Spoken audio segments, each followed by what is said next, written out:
जय गुरुदेव। दूरदर्शी आवाज मासिक पत्रिका 1 अक्टूबर 2022, पृष्ठ नंबर 21। जय गुरुदेव बचनमाला। पर्दा छाया है। ये बात धीरे धीरे समझाते समझाते बहुत समय के बाद आप लोगों की समझ में आने लगी है कि जो कुछ भी मेहनत, प्यार, मोहब्बत इस दुनिया के सामानों के लिए करते हो, कुटुंब परिवार के लिए करते हैं, उसमें हमें कुछ नहीं मिलता। उससे अपने को कोई लाभ नहीं है। हमने क्या क्या नहीं किया और उसका क्या फल मिला हमको, यह तो याद नहीं। पर एक बात जरूर है कि मिलने को कुछ न मिला। सूरत यानी जीवात्मा को सूरत के घाट पर जब मन और चित्त को रोकोगे तब आधार मिलेगा। उसके अलावा जितने चीज़ें दिखाई देती हैं ये सब पर्दा हैं। हम सबको धोखा देंगी। पर्दा छाया है, साथ कुछ नहीं जाएगा। आए थे कि मनुष्य शरीर मिला है, इससे जीवात्मा के लिए कुछ करेंगे, सूरत को अपने घर पहुंचाएंगे। पर ये काम तो हुआ नहीं। नर को 84 से बचने के लिए आए थे, फिर दुनिया के झंझटों में फंसकर फिर इधर से उधर ही चले गए। सेवा में तकलीफ जाती है, यानी सेवा से तकलीफ जाती है। जो अपने काम ना आए, जिससे कोई जान पहचान न हो, कोई स्वार्थ ना हो, उसकी सेवा कर दो, वो है सेवा। जो अपने घर आ जाए, अपने काम आए, उसका आदर सत्कार कर दिया, सेवा कर दी, ये है लेन देन। एक देवी हमारे पास आई और हमसे कहा, महाराज हमें बहुत तकलीफ़ है। मैंने कहा कि जाकर वहाँ सेवा क्यों नहीं करती हो। वो सेवा करने चली गई। सेवा करके आई तो कहने लगी वहाँ हमें कोई तकलीफ़ नहीं हुई। कहने का मतलब है कि सेवा से तकलीफ़ चली जाती है। सेवा करने की आदत डालो, सेवा करने से तकलीफ़ जाएगी।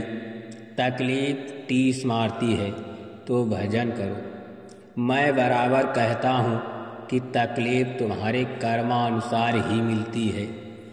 भजन करोगे तो कर्मों की सफाई होगी, तकलीफ़ें कम होंगी। पर ये तुम समझते ही नहीं हो, बस रोना रोते हो। अपनी आदत बदलो, सेवा करने की आदत डालो, भजन करने की आदत डालो। तुम्हारी तकलीफ तुमको जगा रही है कि तुमने बहुत बुरा कर्म किया, इसके लिए यानी इसीलिए पीड़ित हो। अब रास्ता मिल गया है, भजन करो, आदेश का पालन करो। सत्संगी कौन? नए लोग जो आते हैं वो तुमको देखते हैं तो सोचते हैं कि उपदेश सुनने वाले जब सब देवता हैं। तुमको देखकर लोग बदलते हैं, मेरे पास तो पीछे आते हैं। अब तुमको ही देखकर लोग भड़क जाते हैं। इसीलिए सत्संग में आए हो तो सत्संग की रहनी गहनी अपनाओ, तभी सत्संगी कहलाओगे। आए नाम दान ले लिया, कमाई कुछ नहीं की तो सत्संगी किस बात की? ना कमाई की, ना आदेश का पालन किया, ना ही कोई आदत बदली। कोई तुम्हारा नहीं होगा। जिसने आपको शरीर दिया है उसने आपसे कहा कि ये अनमोल शरीर आपको दे रहा हूँ, इससे अपनी जीवात्मा का काम कर लेना और अपने घर वापस चले जाना। आपको ये बताया गया कि यह पाप कर्म है, यह पुण्य कर्म है। आपको दोनों का फल मिलेगा। आप ही यहाँ फंसने के जिम्मेदार हो और आप ही को यहाँ से निकलने की जिम्मेदारी निभानी होगी। दया तो आप पर होती है, पर घाट पर बैठते नहीं हैं, इसीलिए आपको पहचान नहीं होती। घाट छोड़कर जो दया दी जाती है उसकी परख पहचान आपको नहीं होगी, इसीलिए आप घाट पर बैठो। आप दुनिया में फंसे हो, दुनिया के लिए जीते मरते हो, पर यह दुनिया ऐसी है कि तुम सब कुछ अपना इसको दे दो, फिर भी तुम्हारा नहीं होगा, फिर भी कोई तुम्हारा नहीं होगा। मतलब खत्म हुआ और सब साथ छोड़ देंगे।